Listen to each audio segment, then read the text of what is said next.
Well, a Texas dad is putting his school board on blast after discovering that his freshman son, freshman in high school, was given obscene sexual material to read in his school.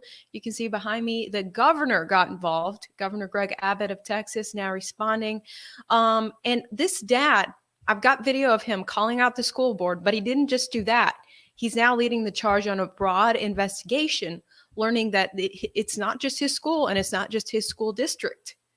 Yeah, this material is out there across Texas, it appears. So I'm going to talk directly with this dad on this live feed, and you guys can chime in on the comments. And he wants to educate other parents on how they can make sure they're knowing what is in the school material and getting rid of any inappropriate material. This is the taxpayers paying for this stuff. So I can't wait to interview this dad. Before we get into it, I got to shout out the sponsor of this video. Government overreach and corporate tracking are at the top of the reasons why VPNs are becoming more popular. When it comes to VPNs, Virtual Shield is my favorite. Here's why. Firstly, Virtual Shield is a no-log VPN. That means Virtual Shield doesn't store your search history on their servers. Secondly, it's the fastest and easiest VPN I've ever used. Third, they have a 30-day free trial.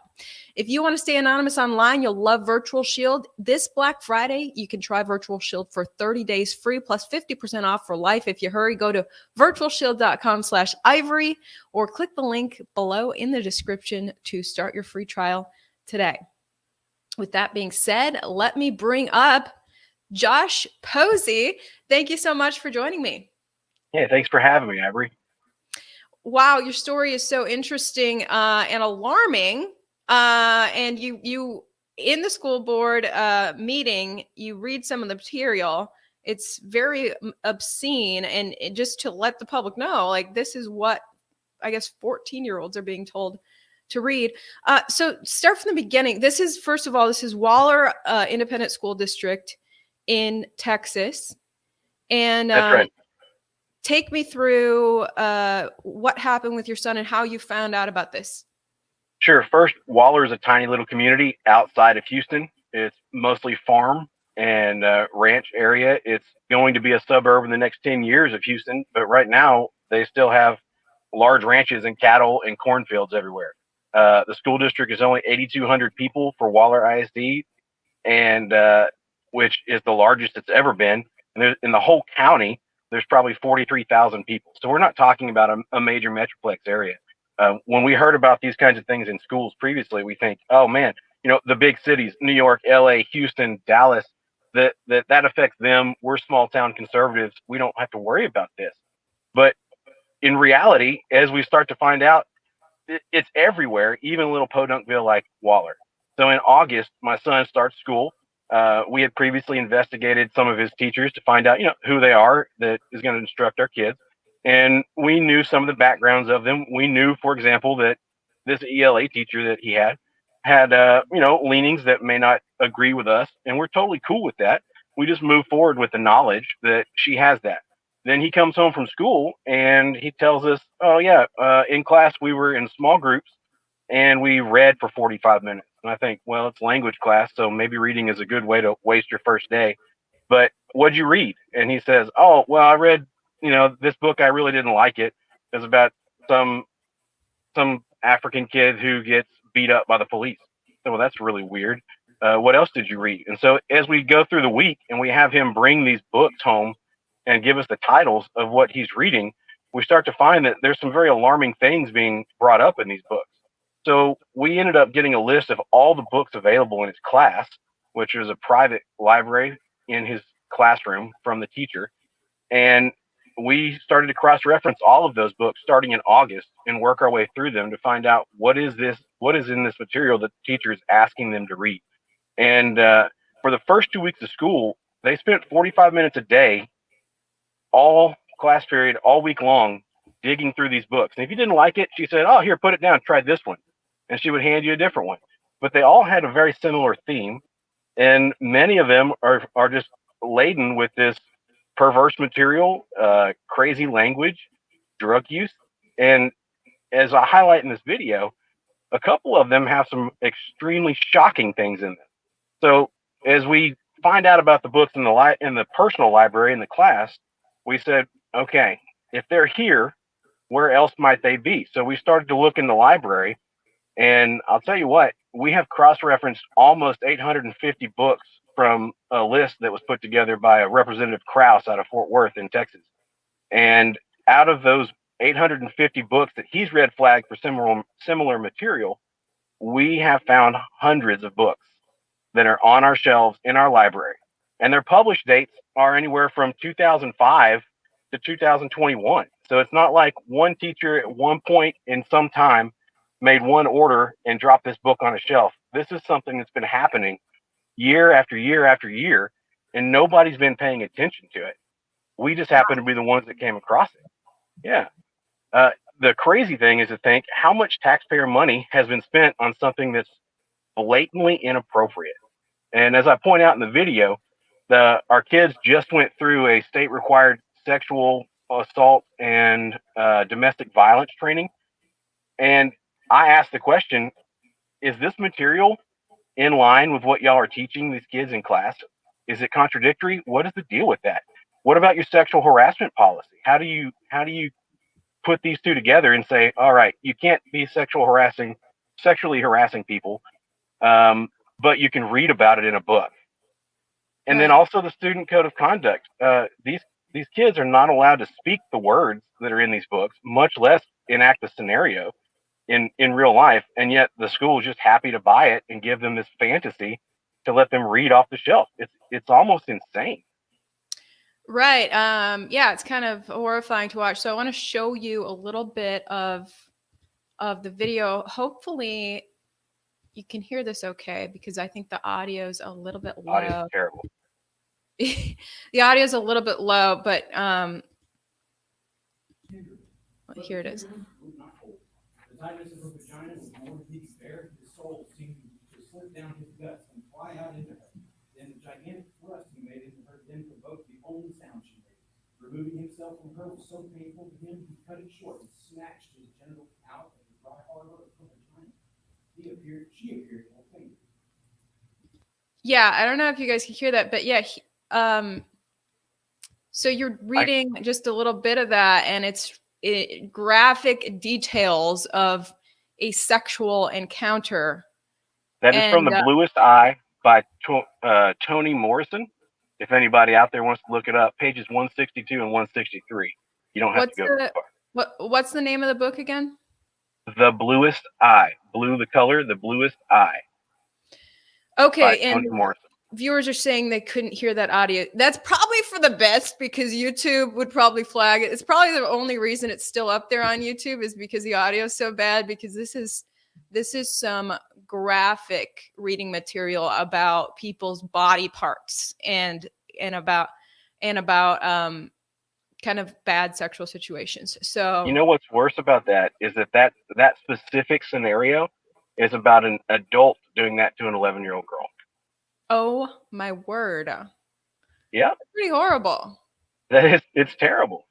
And yeah, that's crazy. Okay, so you when that recording we just watched, when did that happen? You brought it to the school board and read this and said, why are you guys giving this to my child? That's right. That was 9-10 days ago. It was a week ago, last week on Monday. They had a school board meeting, and we wrote this up. I got it timed, and I was able to read it before them. They're incredibly nice about this. I would like to point out that I think everyone in the room was as shocked as I was when I found it, and my wife. But it was a great opportunity, because in the board meeting were all the elementary school leadership, plus all the people in the district that deal with curriculum and buying these books for the library. And so we got to drop this truth bomb on everybody, and anyone who should have been in a meeting was right in front of us as we did it, front and center. It was awesome. Wow. So I want to read what the governor said, because now the governor gets involved in this, which is great. So let me just show you guys what he said here. Texas children being exposed to inappropriate sexual material in our schools is appalling. We will ensure no Texas student is exposed to inappropriate sexual material. Texas education agency is investigating, and these instances will be prosecuted to the fullest extent, he says. I'm not saying any trigger words because YouTube zaps this stuff as well. But yeah, that is that's what he wrote. Now, I'm reading articles that the governor getting the Texas Education Agency to investigate may in fact be the fox guarding the henhouse, because what I'm reading, these appear to be Texas Education Agency approved reading materials. What are you gathering here? Yeah. So, after our board meeting, we had an informal review I stuck around to the end. I didn't just throw a bomb and run. And everyone came down to talk to me, and we had a great conversation that I feel like was very constructive. The one thing that I would point out is that the school district was very fast to point the finger and say, hey, the Board of Education and the Texas Education Agency, they give us these lists to buy. They give us packages to choose from. We have to choose A, B, or C every year, and then we don't know what's in them. And I said, well, that may be true. I don't know yet. We're going to find out. But first things first, why are you spending money on something that you don't know what it is? Yeah. I said, I think that there should be a review process, and there should be someone whose job is to pick curriculum that should look at this and say, yeah, this is a good investment, or no, this is a poor investment. Because at the end of the day, we're investing in our kids' education. And I hope that we're investing with a positive return on that investment, right? We have the choice to buy good or bad books. And hopefully we're looking to buy good books. But if it's true that the TEA is the one that makes these decisions and gives us these options, then that needs to be addressed. But first, we have to fix our house before we can try to fix anybody else's house. And I told all the school board members that were talking to me and all the administrative officials that were there, I said, look, I don't think that you are trying to indoctrinate my children with this inappropriate material. I think you don't know what was there. The problem is you don't know it was there. And I said, I believe that you're all too comfortable in your position. You rubber stamped a PO and you just brought this in and put it in the hands of our children. If I did this to a strange kid on the street, I would go to jail. Yeah. And I said, we need to find out how this happened. We need to figure out how to stop it in the future and maybe change some of our policy so that this never happens again. And once we do that, I would like to take everybody that's with us and go to Austin. And I would like to petition the State Board of Education and the TEA to adjust their policies. Because if they're giving us this information, if that's true, and I don't know yet if that is actually the case, they claim that's not the case, then we need to fix that. And in the past, including currently with my state representative, I've asked them for help, and they've assured me that it's really difficult to deal with the TEA and the school board, the State Board of Education, sorry, that we shouldn't expect a lot of good results. But at the end of the day, they're subjects of the state leadership. They operate with taxpayer money. They're not an independent agency that gets unlimited authority. The people have authority over that. We pay their bills. They're led by an oversight committee. The governor nominates their leaders. I think I have to go back to civics class to prove that. But in my opinion, if the governor's putting pressure on them, like he is in that piece behind you there, if state legislators are also putting pressure on them, if parents stand up and say, we've had enough, we need this to change. And if the schools and the districts get together and say, yeah, we got embarrassed, we don't want that to happen again, this is not good for our kids, we're with the parents, then where else does the TEA and the Board of Education have to run? They're about to be surrounded by everybody. But before we get to that point, we serve the school district with a Public Information Act request. And while we're happy that they're having constructive conversations, we want to make sure that we can, verify on our own what they're telling us.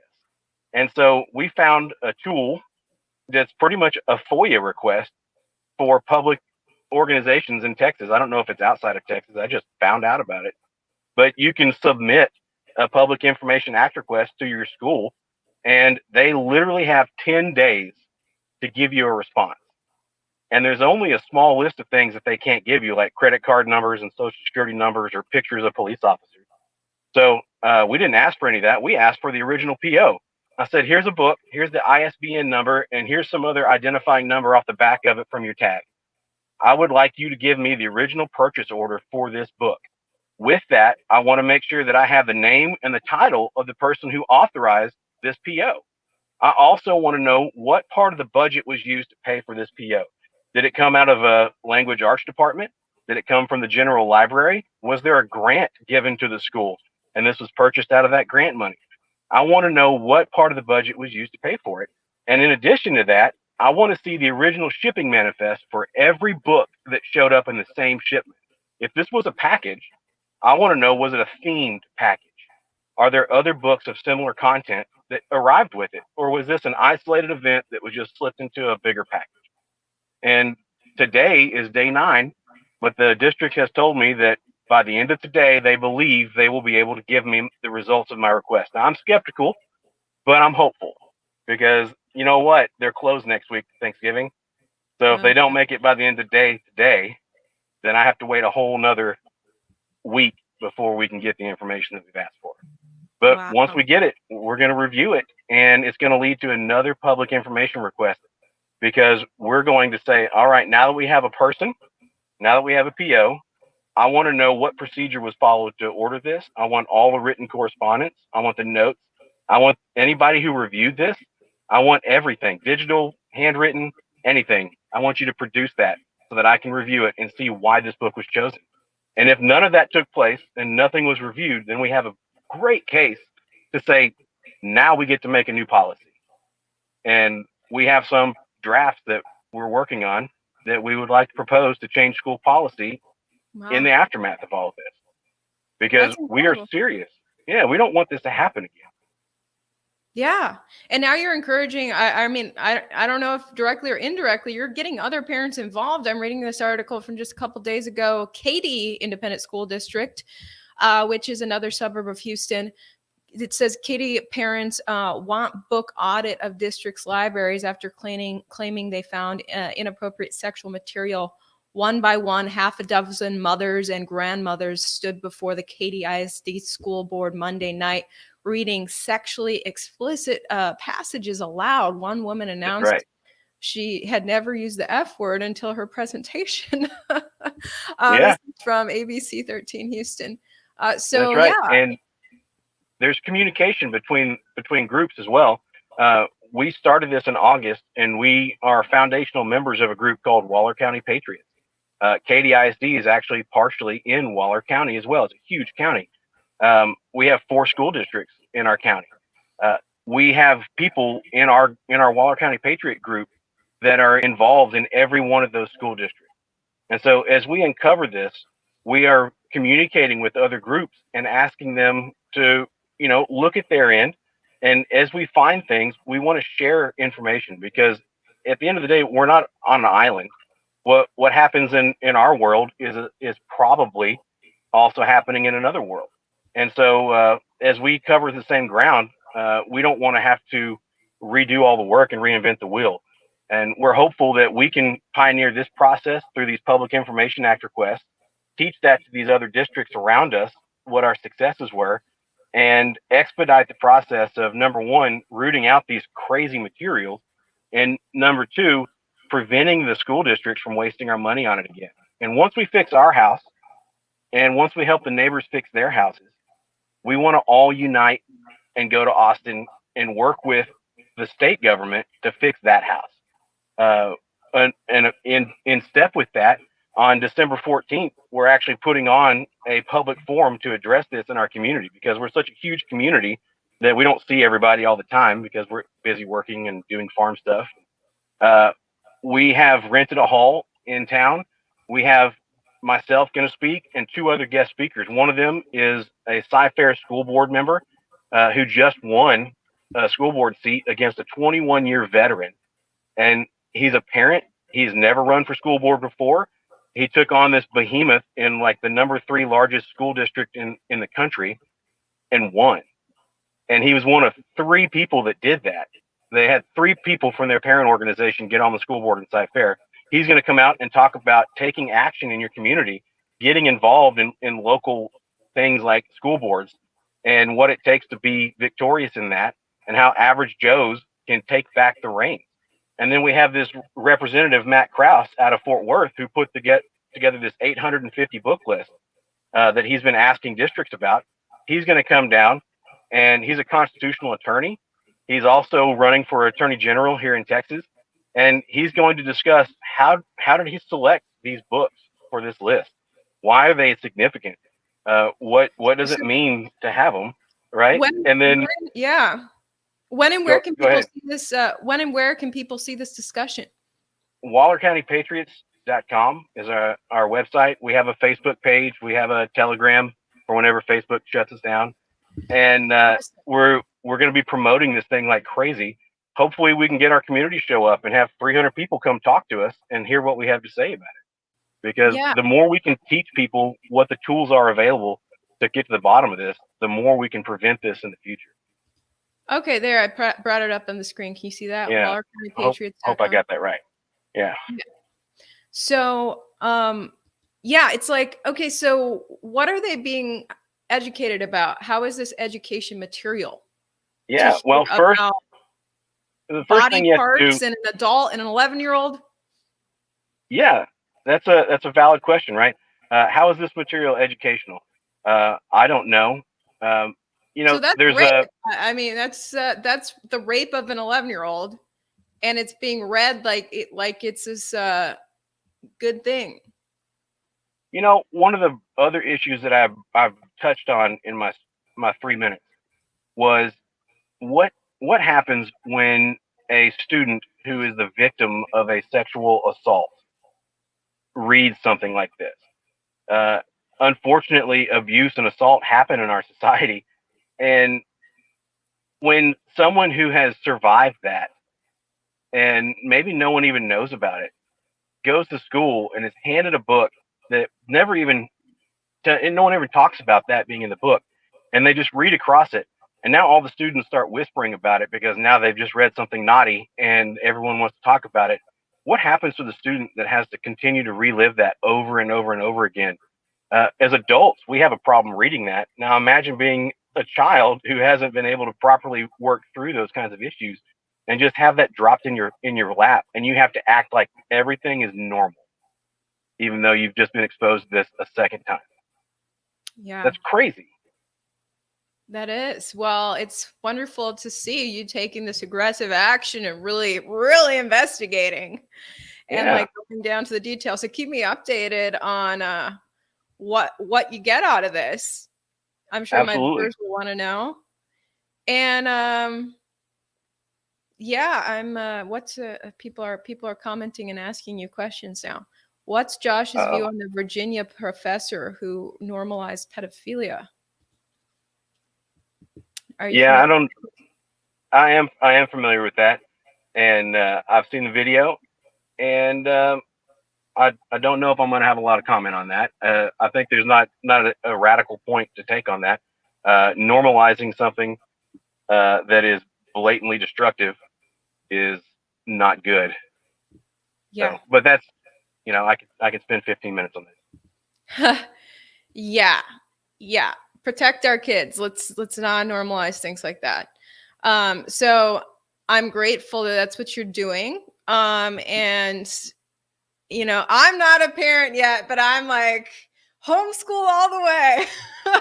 Yeah. Well, isn't that terrible that we pay so much in taxes, and then everyone says homeschooling is the way to go because I have control. And we have to teach people that, no, you're in control from the get-go. It's a democratic process that runs a school. Now we just need to take the reins back from everybody else. And hopefully we can get enough people aware of that. Our event is covering things from 3 different angles: what to do in the home, what to do in the community, and what to do in the state. So hopefully we can have a positive effect on everybody and, rein this in. Fortunately, our school board is not shutting us out like Loudoun County. Shout out to Loudoun County because one of their videos actually reached us and alerted us to one of the books that we found. So, local action has national impact. And I think we're seeing that across the country as more and more parents go to war. Did your kid's teacher even know that was in there in the book? I don't know yet. We didn't start the conversation there because we felt that this needed to be exposed. If we would have started in the classroom, she may have taken those books and gotten rid of them before anybody had a chance to really see it. And had I not gone to the school board and dropped this bomb for everybody on a video, then everyone would still be saying, no, those kinds of things don't exist in our little conservative town. That's just a fallacy of some sort. Yeah. Well, I grew up in a really small town in Wisconsin, in the country, and we still had radicals as teachers in our school. Yeah, well, I mean, it happens, and that's okay if that's the way you want to be. But when you start promoting it, be prepared for pushback. Yeah. Well, keep us posted. Thanks so much for what you're doing, and all the best to you and your son and his education. Well, thank you very much. All right. It was a pleasure talking. And thanks for coming to me exclusively. You turned down the corporate news. Hey, no problem. That means a lot. Yeah. Do I have time to mention that real quick? Absolutely. Okay.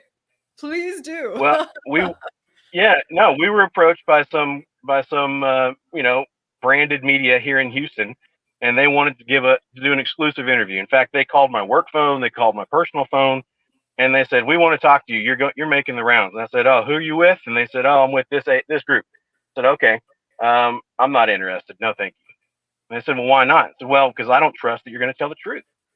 And sure enough, after KDISD pulled their stunt and they got the news involved, they keep bringing up my video and playing it. And just this week, they played my video. They said they took my words out of context. Obviously, they didn't read or listen to my video. And they changed the narrative. They showed a book that I read from that had the smallest quote that happened to be a rainbow propaganda book that people go to war over. And that's not why I chose it. I chose it for what I quoted. And they showed the picture of the book and then showed me standing up and talking with words on the screen so people could read it, but it was from a completely different book. Sloppy journalism. And it was a very dishonest representation of what took place. And that's the reason that we didn't talk to them. And we wanted to go to somebody who had a little bit more integrity, and we felt that you had that. Wow. Well, thank you very much. That means a lot. And like I said, it's the era of independent journalism. And it's a sad exactly right. state of affairs in the corporate news. And who knows if what they did was intentional or just sloppy. But that's interesting. That's right. Well, I'm glad we could allow you to do an unedited live interview with me, telling your truth. And like I said, all the best on your son's education. Thank you very much. All right. We'll talk to you later. Have a great weekend. All right. You too. Bye-bye. Bye.